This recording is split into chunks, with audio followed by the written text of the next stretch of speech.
Organizarea vânătorii în România, dar și oriunde în altă parte în lume, este făcută după reguli și cutume stabilite prin legislația națională sau internațională, dar și prin tradiții locale de vânătoare.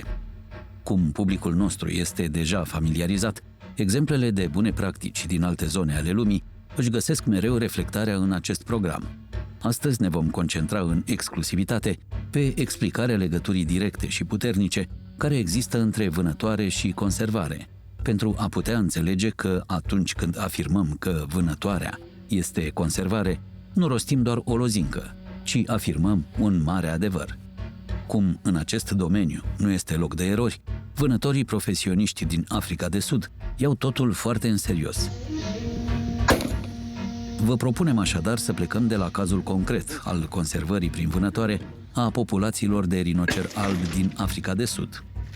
Cea mai amenințată de braconaj specie din întreg continentul african, rinocerul nu poate fi conservat altfel decât cu o cheltuială imensă și doar dacă are suficient spațiu fizic, adică habitat. Rămâneți cu noi în următoarele 20 de minute pentru a înțelege cât sunt de legate nevoia de spațiu pentru animalele sălbatice și managementul activ al speciilor.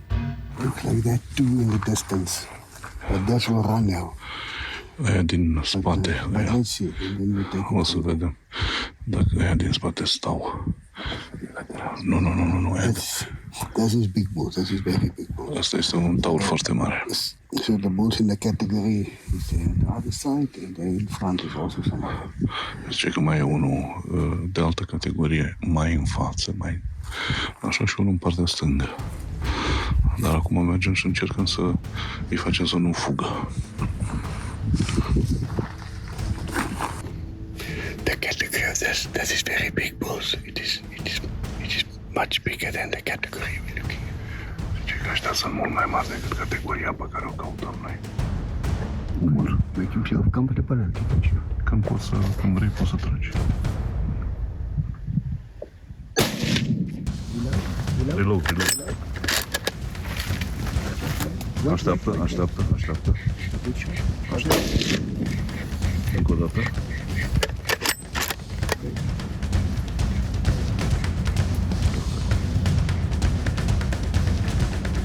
Important when we hunt in a group to keep contact of your whole group.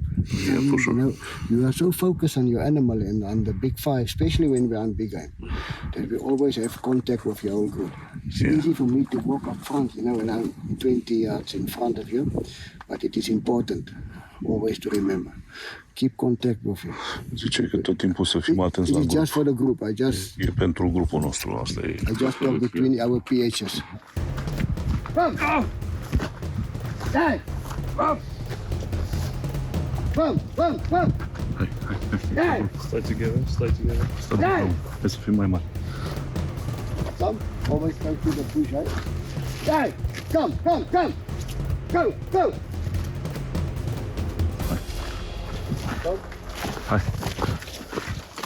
On this ranch, private reserve, in our breeding projects for rhino, we monitor them and we have to identify different animals. So we put a tag in and all the rhinos is microchipped in the body, in the back horn and in the front horn.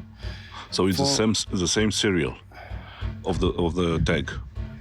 The serial, I have a file for each rhino. So you know the serial, him, you can identify him. Yeah, and to identify him and see how is his growth and the line of genetics. You'll see we have different color tags. So that is to identify the rhino and to monitor them. Our anti-poaching teams and guys that if we don't see a rhino regularly, that we can go and look for him. If you have 60 rhinos and they are not tagged, how did you identify them? It's impossible. It's impossible. So either you have to notch, that I don't like notching because you're cutting big squares out of the ear, and that is not looking good. I don't like it, and also for a trophy hunter, you don't like that. So that is the way of identification and to monitor and to control your rhinos. So the future of hunting and also the conservation stays in hunting. Yeah, it is the only support and revenue we can get is to kill a rhino. If I can't shoot my old bulls and surplus rhino bulls, I have no income. So if I don't have any income, I can't protect my rhinos. I can't feed them. I can't look after them. And also, everyone needs to know that for shoot one, it's a special permit from the governmental authorities. So it's not like shooting a deer. It's very difficult. Every hunter gets screened.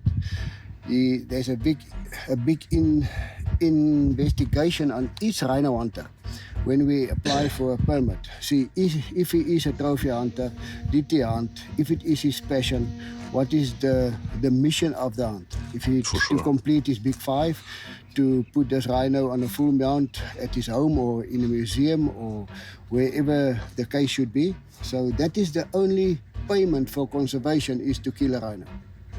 And kill a rhino and keep another 20 or 50. That's for sure. It is the only money we get out of this breeding project and out of this system to keep the other rhinos safe, to keep them protected and keep the system going.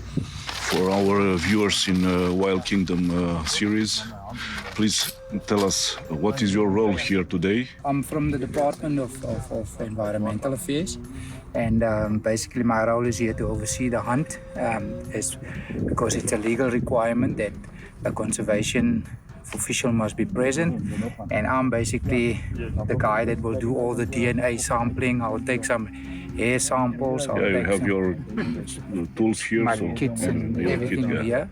And then I will process the horns, I will chip them, I will check them and weigh them and measure them and all that, and all the data get captured, and it basically gets sent to our laboratory for analysis, and also to transfer it over to the client that hunted the rhino.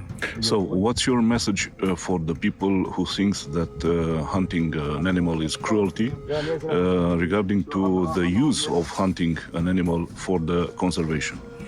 Yeah, hunting is a conservation measure in terms of private entities like this that doesn't get any support from government in terms financially to protect and conserve the rhino. So it is imperative that private owners like Mr. put out, fully grown bulls or adult bulls post reproductive stage, to hunt them and to generate funds to ensure that entities like this continue, because the hunting of that rhino is paying for the well-being of the other animals, also for genetics, and also to sustain private game reserves like this to basically continue and to do conservation, because that is actually where all the conservation gets done on private entities like this. But anyway, you should mention also that conservation like this means keeping the habitat, because otherwise the humans will find other use for this habitat. Exactly. Yeah. And it will be not for wildlife anymore. Yeah, basically developments will take place if there's not private farms like this, and also the conservation of the veld and the pristine areas is basically, what private entities like this ensures, and also to give opportunities for overseas hunters to come to Africa to experience areas like this, and basically to be part of them and to enjoy them, And finally, to be part of conservation effort. Yeah, this is basically part of conservation of all biodiversity, because funding generates here doesn't just only goes into the rhinos, but it goes into all the other animals, the environment, protection thereof, and to make sure that ecosystems and environments like this is sustained, and also that it's managed correctly in terms of carrying capacity, in terms of diversity of species. So that is basically, the conservation of everything that's happening here. Just looking for the microchip. Yeah. See, you have it? It's on the left. Yeah. You have it, okay. It's about there. Nice. But anyway, François, this is our, I don't know, maybe 4 or 5 times when you are guiding us for success. Yeah. And for now it's a successful conservation, not for hunting. Yes, for mainly. sure. I wish that the people who want to have the true meaning of hunting or want to understand the true meaning of hunting can see this sort of process. Yeah, And they can learn firsthand, for sure. and not just from what they read in the negative news, you know. Yeah. Anyway, I mean, this one rhino that is being hunted like this makes it possible for other rhinos to stay alive and be looked after. finally, it's about keeping the species alive. Absolutely. That's the bigger picture. Yeah. One has to die to keep the rest of them alive, you know. Yeah, An operation like this needs running cost, for sure. and somewhere the money must come from to keep the other animals alive. For example, this area since May of last year until now, the rain only came one time, and it was about a month ago. Mhm. But all these animals, they have to eat. They went through the winter, and the landowner have to provide the food and buy it out of his pocket. To Then keep you them have alive. Yes, and then you have the security aspect as well. Yeah, You need manpower for it and time for sure. to look after the animals.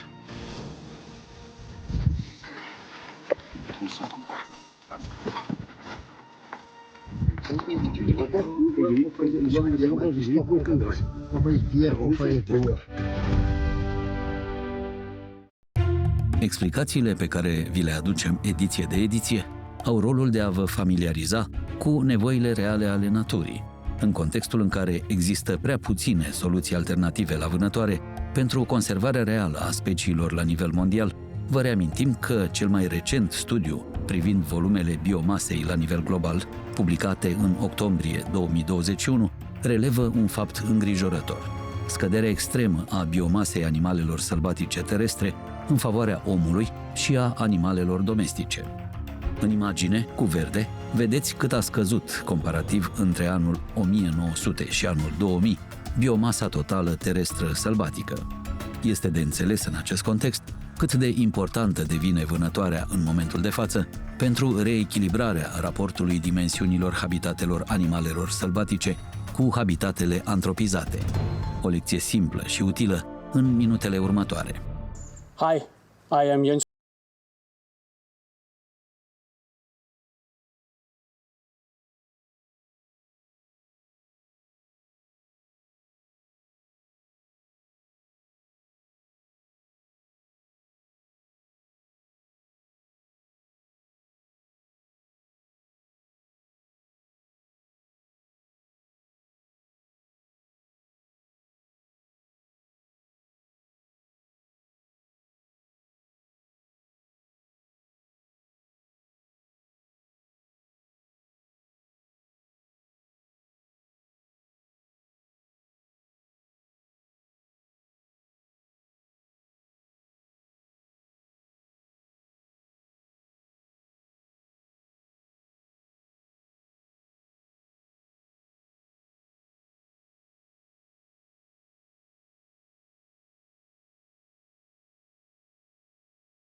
Type of area in South Africa is the hunting area. Now, most of these hunting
money on wildlife and nature. So the solution to him is very, very simple.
Thank you for your time.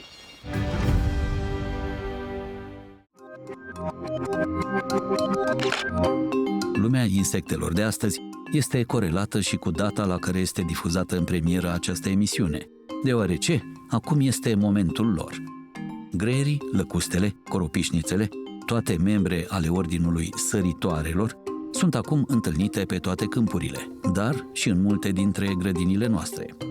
Ortopterele, ortoptera, din greacă ortos, drept, pteron, aripă, sau saltatoriile, saltatoria, din latină saltare, a sări, sunt un ordin de insecte de mărimi mijlocii și mari, de la 10 la 100 de milimetri, foarte comune ca cele enumerate mai devreme. Se cunosc peste 22.000 de specii, larg răspândite pe glob, mai ales în stepă, dar se găsesc și în păduri, în grădini și chiar în casă, în peșteri. Unele sunt hipogee, trăiesc sub pământ, chiar și mirmecofile, trăiesc în mușuroaiele de fornici. Au apărut în carbonifer și sunt în plină dezvoltare. Cele mai multe sunt insecte fitofage, de exemplu greierii și cosașii. Unele dăunătoare, lăcustele, coropișnițele și altele, iar câteva sunt chiar prădătoare. La final de ediție, nu ne rămâne decât să vă dăm întâlnire în Regatul Sălbatic, duminica viitoare, aici pe TVR3, la ora 17. Până atunci, ne revedem online. Rămâneți cu bine!